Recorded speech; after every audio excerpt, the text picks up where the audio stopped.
11 lições sobre a virtude. Comentário ao segundo livro da Ética de Aristóteles, por Santo Tomás de Aquino. Tradução e apresentação de Thiago Tondinelli. Editora Eclésia. Canal Leconde. Lição 5ª.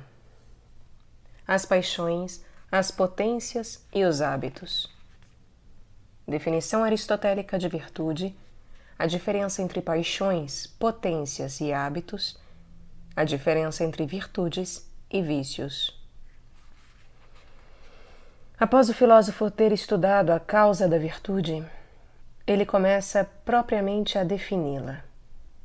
Ele divide este estudo em duas partes, sendo que na primeira esclarece-nos o que é a virtude, para apenas depois apresentar-nos a oposição entre as virtudes e os vícios, reduzindo-os em 3 disposições. A primeira disposição subdivide-se em outras 2. A segunda disposição serve para conceituar a virtude em geral, e a terceira para as virtudes singulares. Por isso, ele parte investigando a definição de virtude e, por fim, demonstra-nos a noção de hábito virtuoso.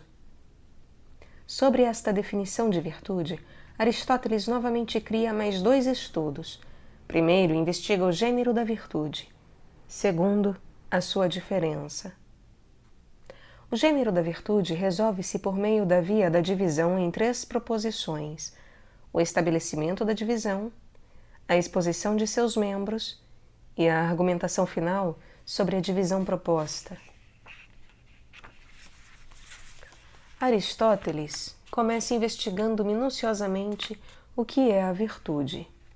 Para ele, é necessário que estudemos os 3 elementos da alma para podermos definir o que é a virtude: paixões, potências e hábitos. O Estagirita nos diz que a virtude tem de corresponder a um deles, porque é certo que a virtude é um princípio operativo da alma, e apenas estes 3 elementos são assim definidos. O homem algumas vezes age pela paixão, por exemplo, quando está irado; pelo hábito, como ocorre nas obras artísticas; mas por simples potência, quando inicia um ato. Entretanto, esta divisão não nos parece suficiente para compreendermos absolutamente todos os elementos que estão na alma. A essência da alma não se confunde com eles, nem qualquer outra operação intelectual. Mas somente ali é que podemos fazer menção aonde nos parece estar os princípios de qualquer ação. Em seguida, Aristóteles mostra-nos os primeiros membros da sua divisão. Primeiro, enumera as principais paixões. Segundo, as potências. E terceiro, os hábitos. Ele considera que não devemos atribuir as paixões à alma vegetativa, porque as potências desta parte da alma não são passivas, mas ativas. No entanto, as potências apreensivas e apetitivas são passivas, tanto na parte sensitiva quanto na intelectiva, sem o intelecto agente. Embora a sensação e o entendimento ocorram quando sofremos alguma influência, isto é, como se fossem passivos, não podem ser chamados de paixões em vista da apreensão sensível e da inteligência, mas somente dos apetites. A operação da potência apreensiva ocorre quando a coisa apreendida encontra-se naquele que a apreende por si. A coisa apreendida acaba sendo sempre levada ao que a apreenderá, mas com a operação da potência apetitiva ocorre o inverso. O sujeito que a deseja é que se inclina para ela. Percebemos que a razão do objeto é dirigida pelo sujeito, e não o contrário. Por isso, as operações das potências apreensivas não são chamadas propriamente de paixões, mas somente o são as operações das potências apetitivas. Entre estas potências apetitivas, a operação do apetite intelectivo não é chamada propriamente de paixão, porque ela não existe segundo a mutação do órgão corporal requerida pela noção de paixão. De fato, esta operação existe segundo o apetite intelectivo, ou melhor, em conformidade com a vontade. O homem não age por si mesmo se for meramente objeto, pois ele só é senhor de seus próprios atos quando tomado como sujeito. As paixões propriamente ditas são as operações do apetite sensitivo, que se dão segundo a mutação do órgão corporal e são conduzidas voluntariamente. O apetite sensitivo é dividido em duas potências, a potência concupiscente e a irascível. A potência concupiscente diz respeito absolutamente ao bem sensível, ou seja, ao bem deleitável em conformidade com o sentido. O mal que a ela se opõe é o seu respectivo contrário, o desprazer. A potência irascível refere-se ao bem sob uma razão altíssima, tal qual a vitória que, mesmo não correspondendo a qualquer deleite, é definida por muitos como um bem máximo. Como algumas paixões se referem absolutamente ao bem e ao mal, sabemos que são três as especialmente relacionadas ao bem: o amor, connaturalidade do apetite com o bem-amado; o desejo, movimento do apetite para o bem-amado; e o deleite, descanso do apetite no bem-amado. Em contraposição a cada uma dessas três paixões, encontramos as especialmente relacionadas ao mal: o ódio, contraposto ao amor; a aversão ou fuga, contraposta ao desejo; e a tristeza, contraposta ao deleite. Estas paixões do bem e do mal estão presentes no irascível, diante das grandes dificuldades que o circundam, e geralmente dependem dos contrários. O temor e a audácia referem-se ao mal, e a esperança e o desespero ao bem. No entanto, a quinta paixão, a cólera, é composta, por isso não possui contrários.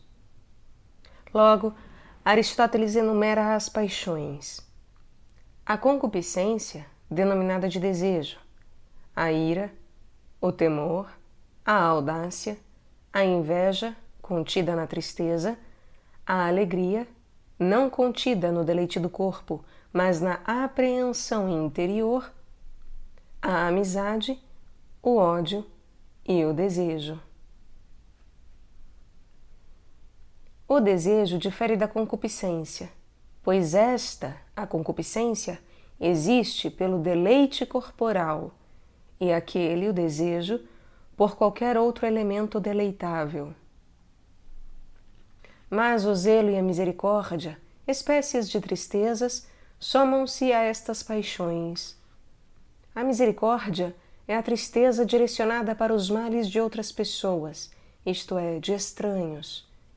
O zelo é a tristeza direcionada a algo que falta a um homem, mas que os outros possuem.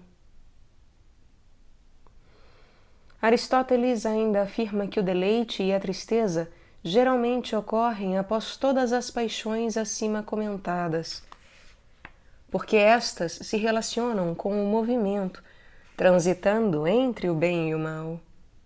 A transição entre o bem e o mal, terminando com o aparecimento de todas as paixões, isto é, o fim do movimento, causa-nos o deleite e a tristeza.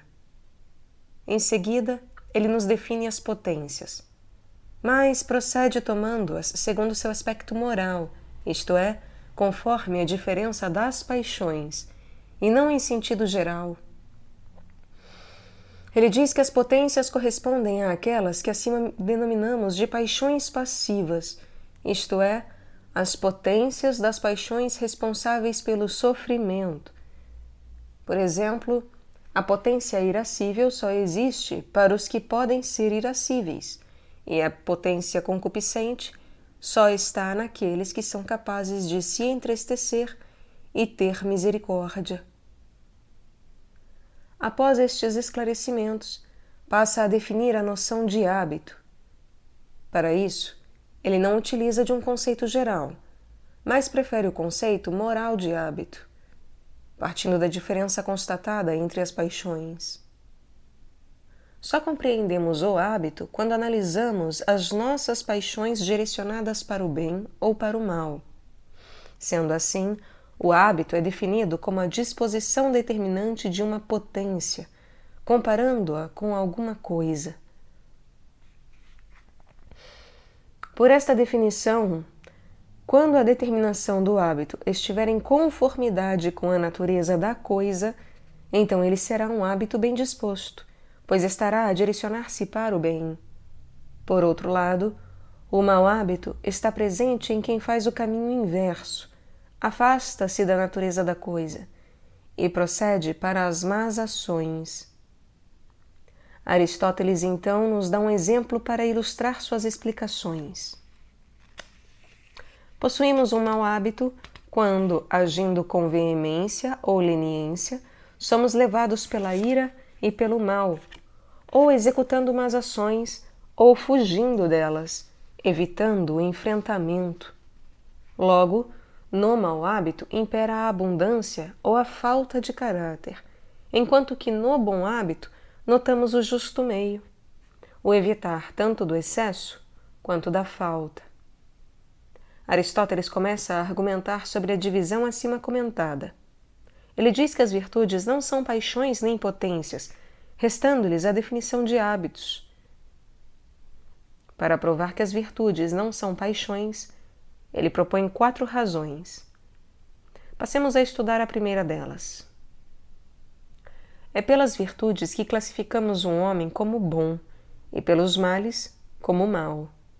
Contudo, apenas analisando suas paixões, somos incapazes de chamá-lo de bom ou de mau.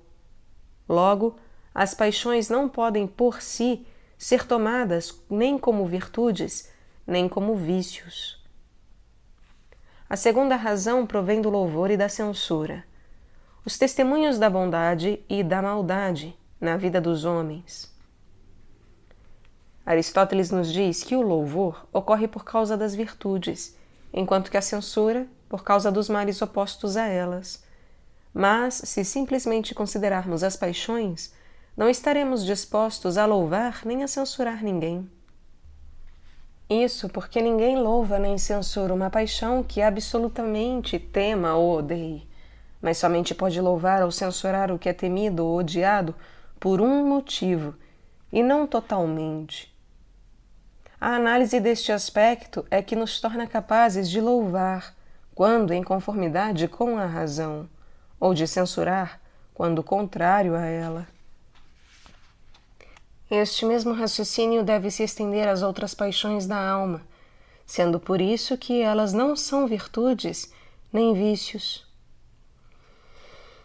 A terceira razão refere-se ao modo do agente proceder em conformidade com a virtude. Virtudes podem ser escolhidas ou não. Quando agimos aparentemente com virtude, mas sem ter escolhido, os atos resultantes são chamados de virtudes em sentido específico ou estrito, isto é, tratam-se apenas de atos concretizados, sem vontade. Entretanto, sabemos que os principais atos da virtude dependem de elementos interiores, da própria vontade humana. Logo, a virtude deve ser definida como uma espécie de escolha. Ademais, considerando os atos da virtude em sentido específico, isto é, como apenas exteriores, torna-se difícil defini-los como oriundos da virtude, pois neles não há vontade nem escolha. Os atos exteriores de virtude devem proceder da escolha interior, e não o contrário. Mas se pudéssemos conceber a virtude apenas quando conhecêssemos o seu hábito correspondente, então poderíamos crer que ela existiria mesmo sem escolha, como se fosse possível que uma causa só pudesse existir se ocorresse o seu efeito. No entanto, nós somos acometidos pelas paixões, mesmo que não tenhamos escolhido, isto é, sem eleição. Não é incomum sermos tomados por elas antes de qualquer deliberação racional, que é um requisito da eleição. Por isso, Aristóteles muitas vezes disse que nos tornamos irados ou temerosos involuntariamente, ou melhor, sem o arbítrio racional. Logo, as paixões não são virtudes. A quarta razão analisa a essência própria da virtude. Somos chamados de seres movidos devido à influência que sofremos das paixões. No entanto, as virtudes e os vícios são qualidades pelas quais não somos chamados de seres movidos, mas de seres dispostos para algo. Isso porque somos pelas virtudes e pelos vícios, bem ou mal, dispostos segundo um movimento. Logo, as paixões não são virtudes nem vícios, mas espécies de disposições. Ademais, as virtudes não podem ser concebidas como potência por duas razões. A primeira razão refere-se ao bem e ao mal, e funda-se em explicação semelhante à utilizada acima para as paixões. Passemos então a expô-la. Uma pessoa que pode sofrer um dano causado por uma paixão não pode ser chamada de boa nem má, e também não deve ser louvada ou desprezada. Isso vale para quem se zanga ou teme, pois age involuntariamente, sob influência das paixões. Coisa bem diversa se dá com as virtudes e com os vícios. Por eles podemos qualificar um homem de bom ou de mau, desprezando-o ou louvando. Logo, as virtudes e vícios não são potências. A segunda razão trata da causa das potências e das virtudes, e, como fizemos acima com a primeira razão, procederemos com a sua exposição. As potências naturalmente nos pertencem, porque são propriedades naturais da alma, isto é, adquiridas sem qualquer esforço voluntário. No entanto, as virtudes e os vícios, considerados como nossos bens e males, não estão em nós naturalmente, como constatado nas potências. Para as virtudes e os vícios aparecerem em nossa vida, é necessário hábito e educação. Logo, as virtudes e os vícios não são potências. Aristóteles finalmente conclui o seu estudo mostrando que alcançou o seu propósito. As virtudes, não sendo paixões nem potências, são concebidas como hábitos. A virtude é uma das espécies do gênero hábito.